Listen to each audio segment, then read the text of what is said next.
ادھر آ جائے آگے.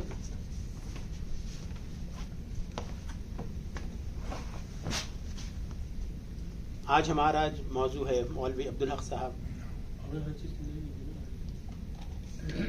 جو کہ ہمارے اکابرین میں شامل ہوتے ہیں، اردو کے اکابرین میں سے. 1870 ان کی پیدائش ہے، وفات ان کی 1861 کراچی کی ہے، پیدائش ان کی یو پی کی ہے. ان کے بارے میں ایک ہمارے نے پروگرام کیا تھا 2019 میں، اکتوبر غالباً 2019 میں ہوا تھا. اس کے بعد اب 6 سال کے بعد ہم ان کے بارے میں بات کریں، 7 سال کی تقریباً. تو یہاں پہ جب میں ان کے بارے میں کچھ اکٹھی کر رہا تھا، کیا بات کروں کیا کچھ کروں، تو مجھے ایک مقالہ نظر آ گیا ڈاکٹر شازیہ امبرین کا. یہ بہادر زکریا یونیورسٹی سے ملتان میں 2002 میں یہ شائع ہوا تھا، بابائے اردو عبدالحق کی تدوینی خدمات. تو میں سے کچھ اقتباسات آپ کو اس میں پڑھ کے سناؤں گا، پھر باقی میں اپنے بات کروں گا. پہلی بات یہ، مولوی عبدالحق اردو کے صفحے اول کے ادیب، نقاد، ماہر دکنیات، محقق، لغت نویس اور ماہر صرف و نحو، تبصرہ نگار، خاکہ نگار، مقدمہ نگار، مکتوب نگار، مترجم، اعلیٰ پائے کے خطیب اور ادبی صحافی کے ساتھ ساتھ اردو زبان کی ترویج و ترقی کی تحریک کے زبردست علمبردار ہیں. اگر ان میں سے ایک بھی چیز ہوتی تو وہ کسی کو شہرت دینے کے لیے، اس کی عزت کے لیے کافی تھی. اور ماشاءاللہ انہوں نے کئی فیلڈز میں، آپ دیکھیے، انہوں نے بڑی خدمات انجام دی ہیں. ان کی ساری زندگی اردو اور انجمن ترقی اردو کی خدمت میں گزری. انہوں نے نفاذ اردو، فروغ اردو اور اردو زبان و ادب کے ارتقاء میں جو عملی کام کیے، وہ تاریخ زبان و ادب کا روشن باب ہے. مولوی عبدالحق اپنی ذات میں ایک تحریک تھے، ایک ادارہ تھے، جس نے ایک عالم کو مستفید اور متاثر کیا.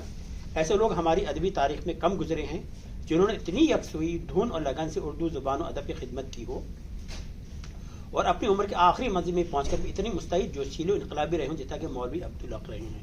پروگرام شروع سے پہلے میں منظور بھائی سے بات کر رہا تھا، جو ہمارے ایسی اس لیول کے جو بڑے بڑے اکابر ہیں، ان میں سے ایک مولانا الطاف حسین حالی بھی ہیں، جن کے بارے میں چند مہینے پہلے ہم نے پروگرام کیا تھا. اور میں ان میں گوپی چند نارنگ کو بھی شامل کروں گا کہ وہ بھی ایسے ہی بڑے جائنٹ تھے جتنے مولوی عبدالحق تھے.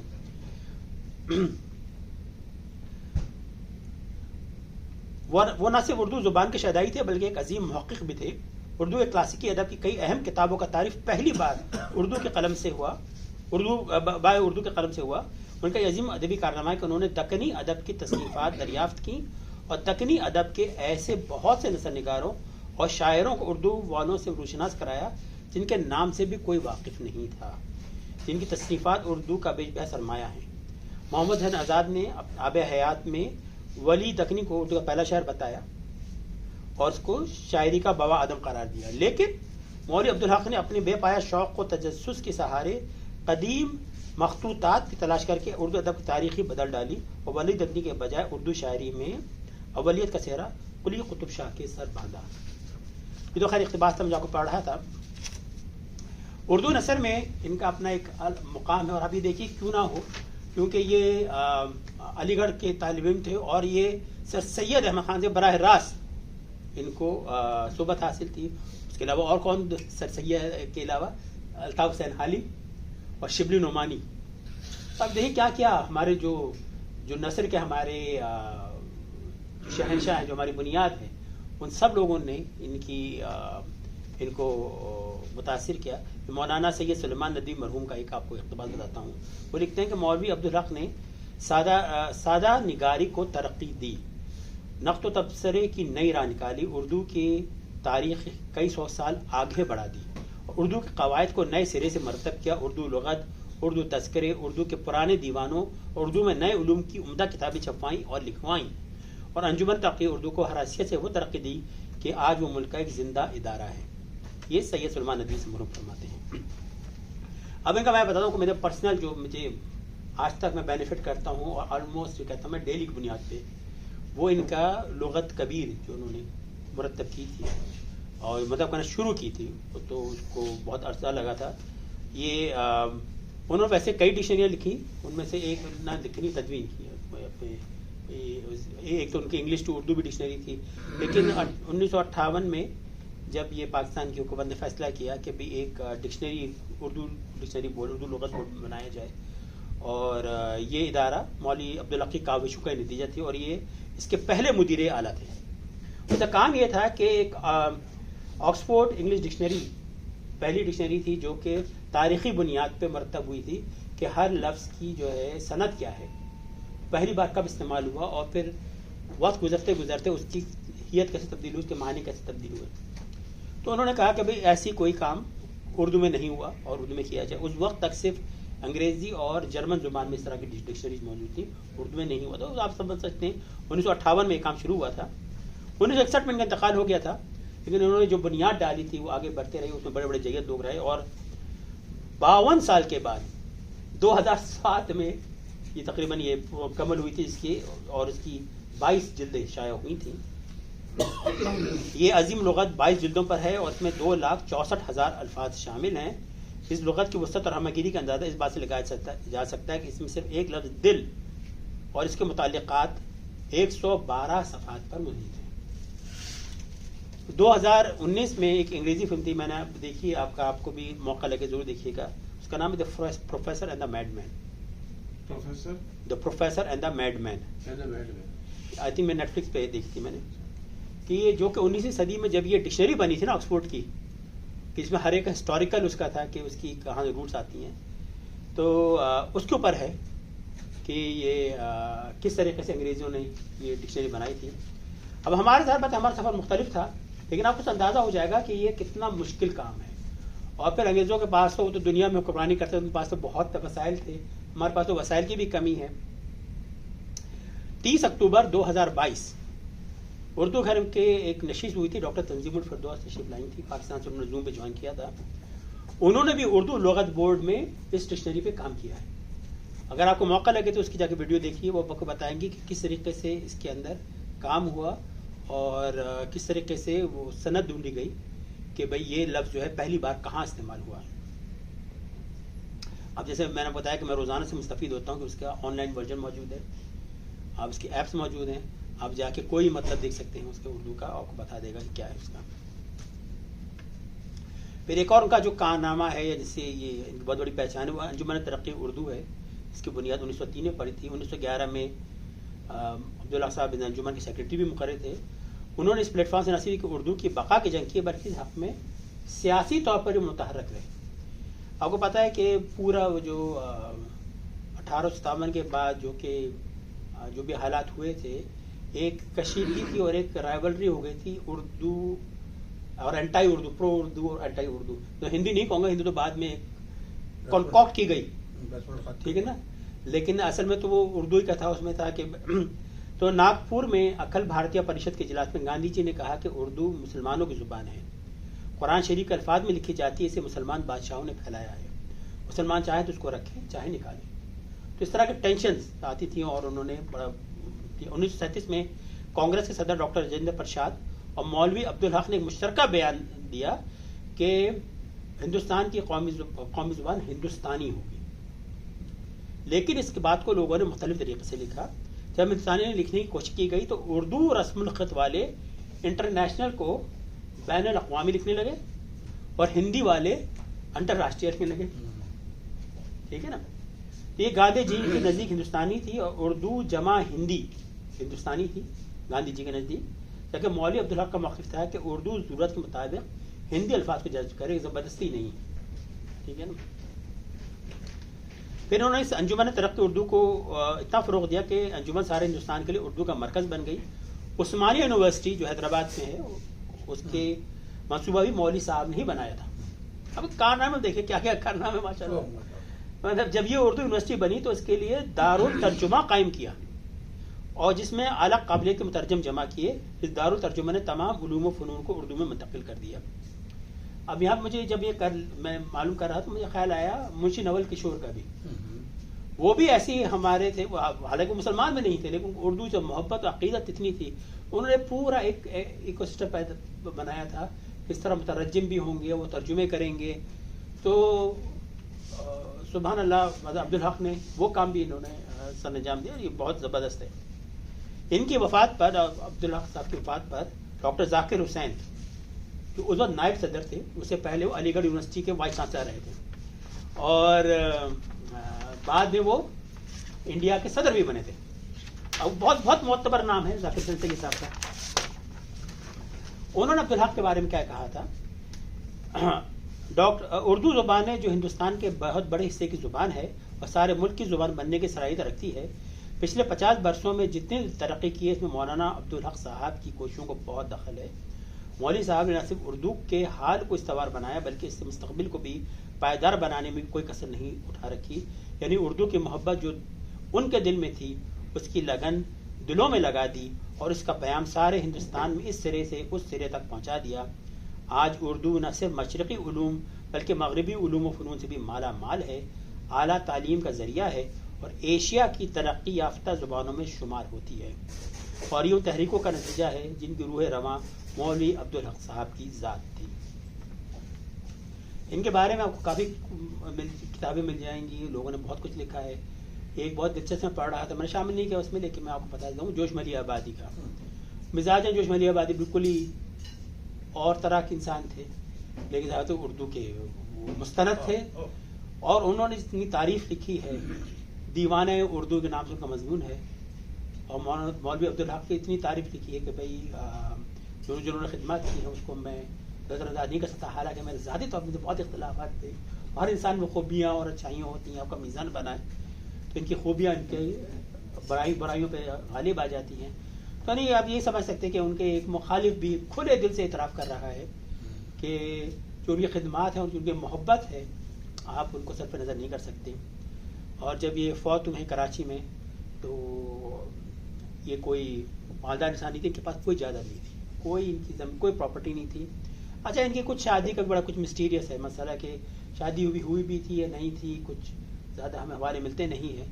لیکن نہ تو ان کے پاس کوئی جائیداد تھی نہ یہ کوئی وارث تھا. تو جمیل الدین علی صاحب جن کے بارے میں ہم نے کچھ عرصے پہلے پروگرام بھی کیا تھا، جمیل الدین علی صاحب نے ان کی اس طرح سے سمجھے کہ مرتے وقت ان کے ساتھی بن گئے تھے اور جمیل الدین علی صاحب نے ان کے آخری رسومات ادا کی اور انجمن ترقی اردو کراچی کے احاطے میں ان کو دفن کیا گیا تھا. آئیے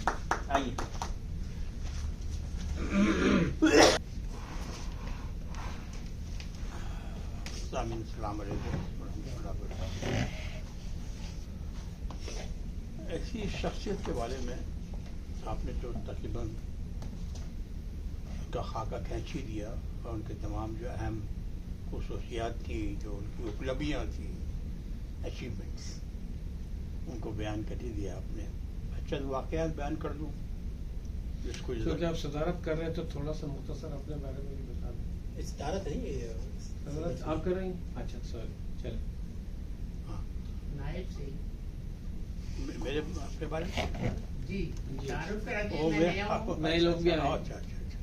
مجھے منصور کہتے ہیں. جی. منصور صدیقی میرا نام ہے. جی میں ریٹائرڈ ہوں ایز اے بینکر. یہاں 6 سال سے مقیم ہوں. صرف اہلیہ کو کینسر ہو گیا تھا، ان کے علاج کے سلسلے میں آیا تھا یہاں. بچے میرے یہیں مقیم ہیں، یہیں کے شہری ہیں، تو انہوں نے مجھے یہیں روک لیا اور اتفاق ایسے ہوا کہ میں نے یہاں پر ایک کتاب لکھی تھی آن فائنینشیل کرائم، تو وہ کافی سراہی گئی تھی. اور بل کلنٹن کے دور میں ایک انسٹیٹیوشن قائم ہوا تھا، association of anti fraud specialist, اس میں وہ کتاب ابھی بھی پڑھائی جاتی ہے. تو انہوں نے مجھے آفر کیا یو کین سیٹل ڈاؤن. بڑی بات ہے. تو میں پھر بچوں نے زور دیا کہ آپ یہیں پہ رہ جائیں. اور دبئی میں تھا، میری زندگی کا بیشتر حصہ دبئی میں گزرا. ویسے انڈیا میں 40 سال گزارنے کے بعد میں دبئی آیا آن اے ٹرانسفر. تو انہوں نے مجھے نائجیریا بھیج دیا، نائجیریا سے مجھے پھر لندن بھیج دیا. اس طرح واپس جانا ہی نہیں ہوا. پھر آپ یہاں یہ مختصر سی کہانی ہے. ویسے میں نے ماسٹرز کر رکھا ہے ان فائنینشیل کرائم یہ فلوریڈا اسٹیٹ یونیورسٹی سے. یہی میرے اسپیشلائزیشن فائنینشیل کرائم کے ماسٹر ہیں فراڈ کرنے میں. یہ حقیقت بھی ہے کہ اگر آپ طریقے جانتے ہیں کس طرح فراڈ کرنا چاہیے تو بھی آپ فراڈ والے کو پکڑ سکتے ہیں. لہذا فراڈسٹر ہونا بہت ضروری ہے، اینٹی فراڈسٹر. تو بہرحال میں فراڈ نہیں کرتا. جناب we get back to the topic. مولوی صاحب کے بارے میں بہت کچھ مختصر سے وقت میں کہنا تو بہت مشکل ہے, پر چند باتیں کہی جا سکتی ہیں. کریکٹر کے کچھ حصے پہ روشنی ڈالی جا سکتی ہے. مولوی صاحب کی پیدائش ہوئی تھی ہاپوڑ میں. ہاپوڑ دلی سے 55 کلومیٹر کے فاصلے کو پڑا ہے, مائل. لہٰذا ان کو اپنے آپ کو اہل زبان کہنے کا بڑا شوق تھا اور بہت فخر سے کہا کرتے تھے اہل زبان. حقیقت بھی ہے کہ یہ علاقہ جو ہے ہاپوڑ, میرٹھ, مظفر نگر, باغپت, جنجانہ, بڑوت, گنگو, کیرانہ, یہ علاقہ, یہ بیلٹ, اس میں بڑے اچھے لوگ, بڑے بڑے لوگ پیدا ہوئے ہیں. ان کی پیدائش تو میرٹھ کا کہا جاتا ہے. کس کو؟ مولوی عبداللہ کی پیدائش میرٹھ. ہاپوڑ ضلع Meerut, Hapur false in the district of Meerut. تو شوکت تھانوی ہاپوڑ کی پیدائش, بیگم اختر کینانی کی پیدائش, مفتی رشید احمد گنگوہی, لیفٹیننٹ جنرل ضیاء, آپ کے یہ کیا نام تھا ان کا, ضمیر الدین کے بھائی. تو یہی یہ پیدائش ہے. لوگ تو بڑے اچھا علاقہ ہے, بہت بڑے بڑے لوگ پیدا ہوئے اس علاقے میں. بہرحال تو بڑے عظیم محسن جناب, میں کچھ واقعات بیان کرنا چاہوں گا ان کی زندگی کے بارے میں. ایک تو یہ کہ ان کی دو بہت بڑی اچیومنٹ رہی ہیں. ایک تو آپ نے جیسے بیان کی لغت کی ترتیب, انہوں نے نئی اصطلاحات ایجاد کی اردو میں. نہ صرف اردو کو منظم کیا اور اس کی لغت بنائی, بلکہ اس قابل بنایا کہ آپ میڈیکل بھی اس میں پڑھایا جا سکے, سائنٹیفک جو اصطلاحات ہیں ان میں بھی اس کو استعمال کیا جا سکے, تاریخ میں بھی استعمال کیا جا سکے, اور دفتری کام میں بھی استعمال کیا جا سکے. ورنہ Urdu in its own form اس قابل نہیں تھی کہ اس کے اندر آپ اس قسم کی کتابیں لکھیں یا اس اداروں میں استعمال کی جائیں. وہ اصطلاحات موجود ہی نہیں تھی. مولانا نے یہ کوشش کی کم از کم 70,000 اصطلاحات انہوں نے ایجاد کی اور اس میں اضافہ کیا اردو کے, جس سے آج اس قابل بنایا کہ ہم کالجوں میں استعمال کرتے ہیں, سائنٹیفک انسٹیٹیوشنس میں استعمال کرتے ہیں, دفتروں میں استعمال کرتے ہیں. چند نمونے میں آپ کو پیش کرنا چاہتا ہوں. سینٹریفیوج بہت عام لفظ ہے, میرے خیال میں سے کوئی نہیں جانتا اس کو اردو کیا ہوگا. سینٹریفیوج, مرکز گریز, اس قسم کے الفاظ انہوں نے ایجاد کیے. گیزٹ, جریدہ, ریفرنس, رجوع, بجٹ, وہ جانتے ہیں, میزانیں, انسائکلوپیڈیا, قاموس العلوم, فارسی سے لے کے آئے ہیں, فارسی کے ماہر سب کو, فارسی کے ماہر. منافل اجارہ داری, ایولیوشن, ارتقاء, گریوٹی, کشش ثقل, اس طرح کی بہت سی ایجاد کی. یہ موجود ہے آپ کے اس میں ڈکشنری آف سائنٹیفک ٹرمینالوجی اور انجمن ترقی اردو کی شائع شدہ کتاب ہے, اس کے اندر یہ چیز موجود. شادی نہیں کی تو جیسے بتایا آپ نے, یس بالکل صحیح ہے کہ, لیکن ایک جگہ بیان میں نے یہ بھی پڑھا کہ انہوں نے شادی کی تھی جو برقرار نہیں رہی اور کچھ دنوں میں وہ طلاق ہو گئی, یہ بھی سنا ہے. لہٰذا حقیقت کیا ہے, not much light is thrown on it. جو تو ایک تو بڑی ان کی اچیومنٹ یہ ہو گئی کہ انہوں نے نئے الفاظ ایجاد کیے. دوسری یہ کہ تاریخ ہے ادب اردو کو وہ کم از کم کئی صدیاں پیچھے لے گئے ریسرچ میں. ہم آج تک یہی جانتے تھے کہ ولی دکنی اردو کے پہلے شاعر, یا قطب علی قطب شاہ پاکستان, ان کی ریسرچ کے مطابق ویری انٹرسٹنگ. فرسٹ انہوں نے نکالا ہے 15th سینچری میں فخر الدین نظامی نام کے کوئی دکنی شاعر تھے, جنہوں نے کی پہلی شائع شدہ نظم ہے قدم راؤ پدم راؤ, کے عنوان سے ان کی شاہی نظم شائع ہوئی 15ویں سینچری میں، followed by Muhammad Quli Qutb 16 century میں. ان کی زبان میں وہ دکنی جو بحر ہے وہ بہت نمایاں ہے. اس کے کچھ نمونے پیش کرنا چاہتا ہوں. پیا باج پیالہ پیا نہ جائے، پیا باج پیالہ پیا جائے نہ، پیا باج ایک پل جیا جائے. کہے تھے پیا بن صبوری کرو، کہیا جائے اماں کیا جائے نا. دیکھیے کیا خوبصورت زبان استعمال تھی اس زمانے میں. نہیں عشق جس کو بڑا کوڑ ہے، کبھی اس سے مل بیٹھیا جیا جائے نا. تو صبح 17ویں شیری کے بعد اس میں آپ کے وہ آئے امیر خسرو. پھر ان کی جو شاعری ہم جانتے ہی ہیں کہ ان کے بارے میں انہوں نے کیا کیا کہا. کیا ولی دکنی کی کچھ شاعری ملاحظہ ہو. جسے عشق کا تیر کاری لگے، اسے زندگی کیوں نہ بھاری لگے. دل کو لگتی ہے دل ربا کی ادا، جی میں آتی ہے مار ڈالے ایسے. ہماری یہ ایک شناخت رہی ہے کہ تمام بڑے ادیب نے اپنی ادبی زندگی شاعری سے شروع کی. خود سر سید جو موجودہ تاریخ کے نثر نگاری کے سرسلاح کہے جاتے ہیں، انہوں نے اپنی زندگی شاعری کیسے شروع کی. تو مولانا کی شاعری بھی شاعری میں شروع ہوئی ہے، لیکن یہ ہے کہ انہوں نے کبھی کوئی منتخب نہیں کیا اپنے اشعار، کوئی دیوان نہیں بنایا، کوئی مجموعہ نہیں شائع ہوا، لیکن اپنی تقریر کے دوران برجستہ بول دیا کرتے تھے، یا مضامین لکھنے کے دوران لکھ دیا کرتے تھے ایک آدھ مصرع. اچھا چند مصرے میں نے ایک اتفاق سے حاصل کیے ہیں جو آپ کو پیش کرنا چاہوں گا. کہتے ہیں کہ یہ نہ عشق بتا ہے نہ فکر معیشت، مگر جاگتے رات کٹتی ہے ساری.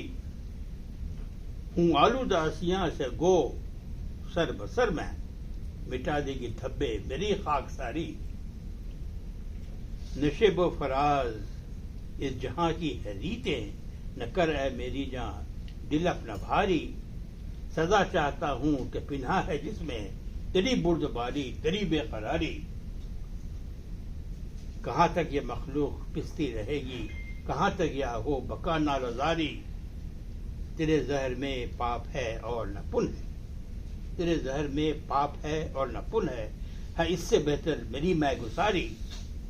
خزاں کا عمل اٹھ چکا ہے چمن سے، خبر لائی اڑتی سی باد بہاری. یہ ان کی شاعری کا نمونہ. نہ آپ علم دوستی دیکھیے اس شخص کی کہ جب پاکستان بنا اور انہوں نے فیصلہ کیا کہ پاکستان جاؤں گا میں، تو اپنے ساتھ سامان کیا لے کے؟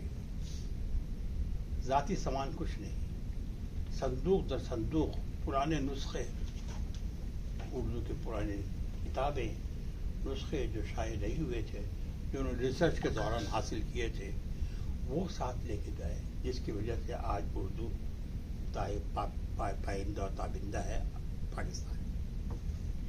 یہ واقعہ مجھے ایک اور واقعہ یاد دلاتا ہے، وہ ان کا نہیں، ڈاکٹر ذاکر حسین کا. ڈاکٹر ذاکر حسین اس زمانے میں جامعہ ملیہ میں وائس چانسلر تھے، اور 46 کی کمیونل وار کا چھڑ گئی تھی، بے انتہا خون بہ رہا تھا سڑکوں کو. ان کے جو ساتھی تھے اس زمانے میں اہلکار لائک بڑے بڑے اہلکار جیسے مولانا سر سید احمد خان، یہی آپ کو ہمارے جواہر لال نہرو وغیرہ، سب پریشان تھے کہ مولانا کہاں ہیں، ذاکر حسین کہاں، ڈاکٹر کہاں ہیں. تو ڈھونڈنے کے لیے بہت سے لوگ ان کو باہر نکلے. تو جواہر لال نہرو بھی اسی سڑک پہ جا رہے، میرٹھ کی سڑک پہ جا رہے تھے کہ دیکھا تانگا چلا آ رہا ہے، اور تانگے کے اندر خالی کتابیں بھری ہوئی ہیں، اور مولانا ایک ذرا سی جگہ میں دبکے میں بیٹھے ہوئے ذاکر حسین صاحب. تو جلدی سے ان کو روکا گا، کہاں کدھر ہے، کیا ہے آپ کا سامان کہاں؟ کہنے کہ بس یہی بچا لایا، سامان سارا جل گیا ان کا، لیکن کتابیں بچا کے. یہ ایسے علم دوست تھے یہ لوگ، ان کی ایسی محبتیں تھیں علم کے ساتھ اور کتابوں کے ساتھ. ان کا مقابلہ ہم اپنے آپ سے کریں تو معلوم ہوتا ہے کہ ہم کتابوں کی عزت کرنا ہم نے سیکھا ہی نہیں. یہ لوگوں بڑے لوگوں کی خاصیت ہے. جناب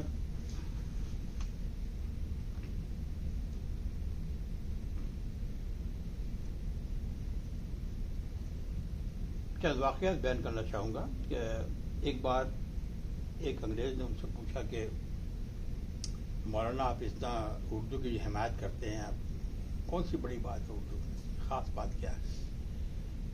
کہنے لگے اردو انگریزی تم کو صرف نوکر بناتی ہے، اردو تم کو انسان بناتی ہے، تہذیب سکھاتی ہے. اس پہ مجھے یاد آیا فراغ گورکھپوری نے. فراغ گورکھپوری انگلش کے پروفیسر تھے اور اردو کے دقاق تو تھے ہی تھے. تو فراغ گورکھپوری نے اپنے اسٹوڈنٹس کو کہا کرتے تھے کہ بیٹا اردو سیکھو تاکہ تم جب افسر بنو تو افسر لگو. واہ واہ واہ واہ، یہ عزت تھی. افسر تمہاری زبان سے جو افسرانہ الفاظ نکلے تو افسر لگو. اردو اور انگلش کے پروفیسر تھے. زبان کی عزت اسے کہتے ہیں. زبان صرف کمیونیکیشن نہیں ہوتی، زبان ایک تہذیب ہے، ایک کلچر کی نمائندگی کرتی ہے. ہماری اپ برنگنگ، ہمارا بیک گراؤنڈ، ہماری سویلائزیشن سب کچھ نمایاں ہو جاتا ہے جب ہم منہ کھولتے ہیں، الفاظ ادا کرتے ہیں. کن ماحول میں ہماری پرورش ہوئی ہے، کیسی ہماری تعلیم ہوئی ہے، کیا ہمیں والدین سے ورثت ملا ہے، یہ سب ظاہر ہوتا ہے جب ہم زبان بولتے ہیں. اس لیے زبان کی قدر بہت ضروری ہے. سر سید کے مولوی صاحب کے ایک اور شعر کا مصرع سن لیجیے. دلوں پہ قبضہ خیالات پر حکومت، ایک تقریر میں کہہ رہے دلوں پہ قبضہ تو خیالات پہ حکومت ہے، اب اس سے بڑھ کے تمہیں اختیار کیا ہوگا اور کیا چاہیے ڈیموکریسی.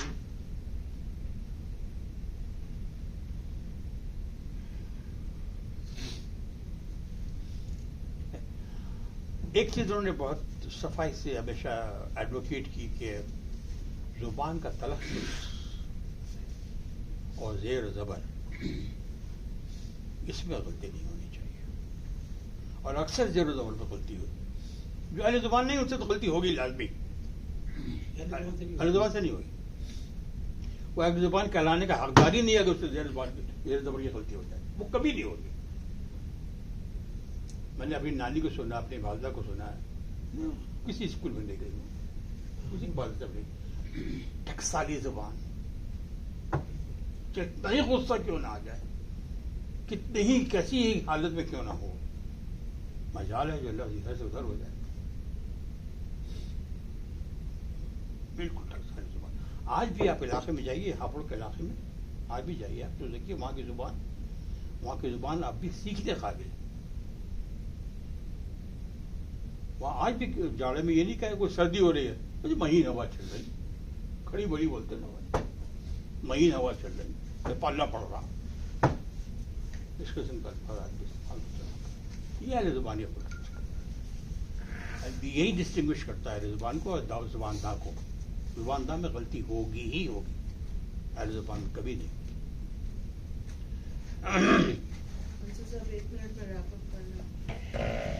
آج بھی کیا یہ حال آج بھی شامل؟